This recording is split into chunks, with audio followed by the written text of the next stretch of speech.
Assalamualaikum warahmatullahi wabarakatuh. Saya Agung Permana. Saya Melisa Yuliani. Dan saya Zafira Mustafa. Kami dari kelompok 6 akan membahas materi mengenai pengumpulan data arsip atau dokumen. Dalam penjelasan pertama ini akan dijelaskan oleh saya sendiri, Zafira.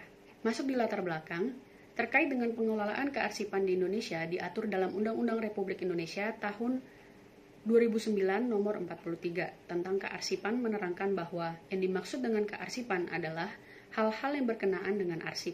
Pada dasarnya, arsip merupakan rekaman kegiatan atau peristiwa dalam berbagai bentuk dan media sesuai dengan perkembangan teknologi informasi dan komunikasi yang dibuat dan diterima oleh lembaga negara, pemerintah daerah, lembaga pendidikan, perusahaan, organisasi politik, organisasi kemasyarakatan, dan perseorangan dalam pelaksanaan kehidupan bermasyarakat, berbangsa, dan bernegara.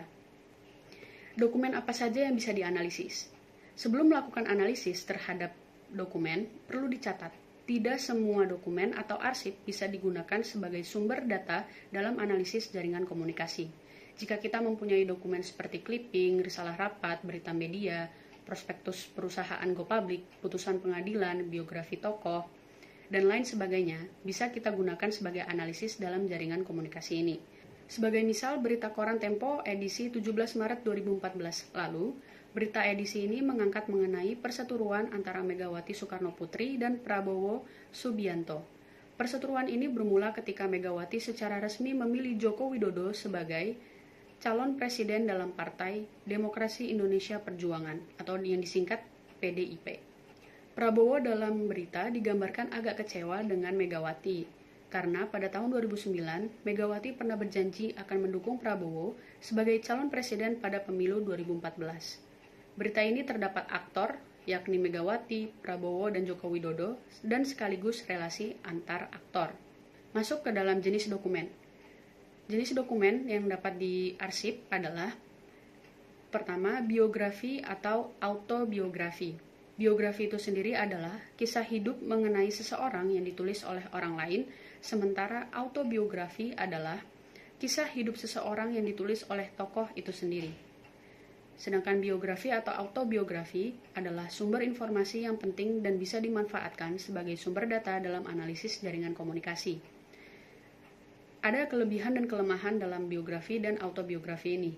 Kelebihannya adalah memungkinkan didapat informasi baru yang belum terungkap, bisa menggambarkan jaringan ketika aktor-aktor sulit untuk diwawancarai karena akses yang sulit. Sedangkan kelemahannya terdapat di nama-nama aktor dalam jaringan sesuai dengan perspektif dari tokoh biografi sehingga lebih cocok untuk menggambarkan jaringan yang berpusat pada ego. Kemudian yang kedua, bersifat subjektif dan perspektif tokoh.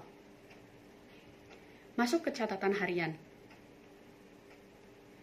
Dokumen atau arsip ini umumnya berbentuk surat menyurat, catatan harian atau diary, tulisan pribadi yang dibuat oleh elit atau tokoh selama tokoh itu masih hidup maupun setelah tokoh tersebut meninggal dan bersifat sangat pribadi.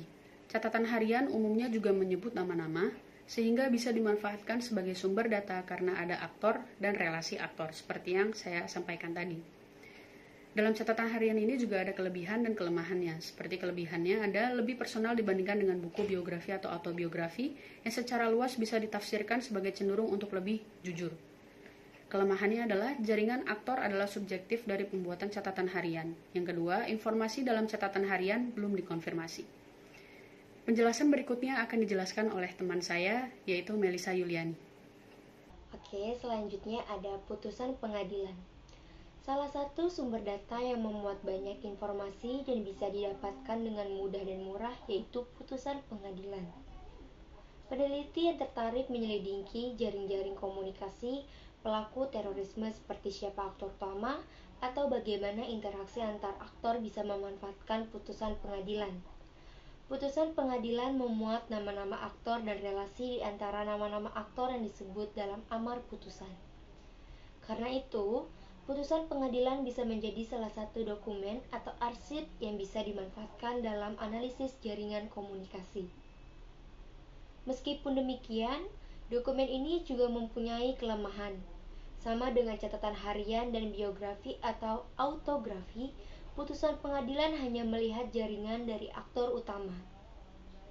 Kelemahan ini bisa diatasi jika peneliti mengumpulkan berbagai putusan pengadilan, sehingga jaringan utuh bisa digambarkan. Selanjutnya ada risalah rapat. Bahan dokumen atau arsip lain yang bisa dimanfaatkan yaitu risalah rapat. Bahan semacam ini umumnya juga memuat nama-nama aktor, pendapat aktor dan relasi antara satu aktor dan aktor lain. Jika rapat-rapat tercatat, notulensi dicatat dengan rapuh, kita bisa menggambarkan proses jaringan dari satu waktu ke waktu lain. Aktor-aktor yang dominan dari satu periode waktu tertentu mungkin berbeda dengan periode lainnya. Rapat-rapat yang dilakukan secara informal dan dilakukan di luar gedung DPR kemungkinan juga tidak tercatat, padahal lobby dan pembahasan informal ini dalam konteks Indonesia justru paling penting dan menentukan lahirnya pasal dalam undang-undang. Selanjutnya, dokumen penyelidikan. Data ini umumnya berupa dokumen penyelidikan, laporan intelijen yang semula bersifat rahasia, kemudian dibuka untuk umum. Dokumen semacam ini semula tertutup dan rahasia. Salah satu contoh terkenal mengenai data ini yaitu dokumen pemeriksaan di Mahkamah Militer terkait peristiwa G30 SPKI. Dokumen ini berisi tentang kesaksian dan hasil pemeriksaan terhadap sejumlah orang yang dicurigai terlibat dalam G30 SPKI. Kelebihan dari dokumen ini yaitu data telah terverifikasi, mirip dengan putusan pengadilan. Laporan intelijen misalnya lahir dari pengamatan dan wawancara dari berbagai saksi dan ahli. Selanjutnya ada prospektus dan laporan perusahaan.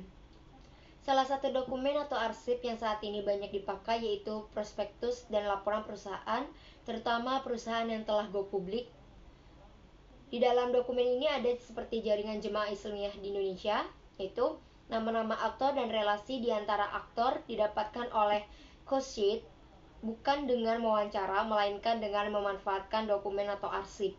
Tercatat ada 17 nama tersebut. Apakah masing-masing aktor pernah terlibat dalam komunikasi terutama di tanggal 6 hingga 12 Oktober 2002?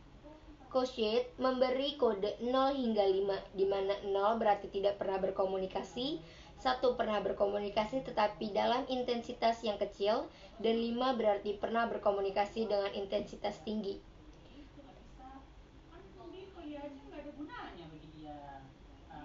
Data ini sudah memuat aktor dan relasi antara aktor satu dengan lainnya.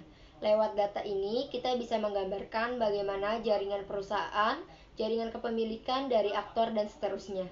Nama-nama aktor, kepemilikan, afiliasi, atau kerjasama bahkan telah diikat lewat status hukum yang sah dan kuat. Data dalam dokumen ini hanya bisa dimanfaatkan untuk menggambarkan jaringan aktor atau jaringan kepemilikan. Selanjutnya ada berita media. Sumber data lain yang biasa dipakai dalam analisis jaringan komunikasi adalah berita media massa, baik cetak maupun elektronik. Kelebihan dari berita sebagai sumber data, informasinya yang aktual sehingga bisa dipakai untuk menggambarkan jaringan untuk kasus yang tengah terjadi pada saat ini. Sementara, kelemahan dari berita-berita media, informasi yang pendek dan sepotong-sepotong, sebagai misal, jika peneliti ingin menggambarkan jaringan komunikasi pada satu kasus korupsi, peneliti mungkin harus mengumpulkan ratusan atau ribuan berita dari sejak kasus bergulir hingga kasus itu diputuskan di pengadilan. Selanjutnya, ada bahan elektronik. Studi analisis jaringan komunikasi saat ini banyak memanfaatkan bahan-bahan elektronik dan media sosial. Data mengenai perbincangan di Twitter misalnya mudah diambil dan diakses. Sementara kelemahan dari data ini, sebagian besar dari data elektronik ini masih berupa data mentah sehingga harus dipilah terlebih dahulu sebelum diinput dan dianalisis. Pendek kata, asalkan dalam dokumen tersebut terdapat aktor dan relasi di antara aktor, maka dokumen atau arsip itu bisa dimanfaatkan sebagai bahan untuk studi analisis jaringan. Proses coding. Pertama, name generator. Bagian ini pada dasarnya ingin mengidentifikasi nama-nama aktor. Lewat tahap ini, kita akan dapat nama-nama aktor dalam jaringan. Untuk menemukan nama-nama aktor relatif sederhana. Baca isi dokumen atau arsip dengan teliti, identifikasi dan catat semuanya. Nama-nama yang tertulis dalam dokumen atau arsip tersebut, kita akan dapatkan daftar isi list nama-nama aktor. Kedua, name interpreter.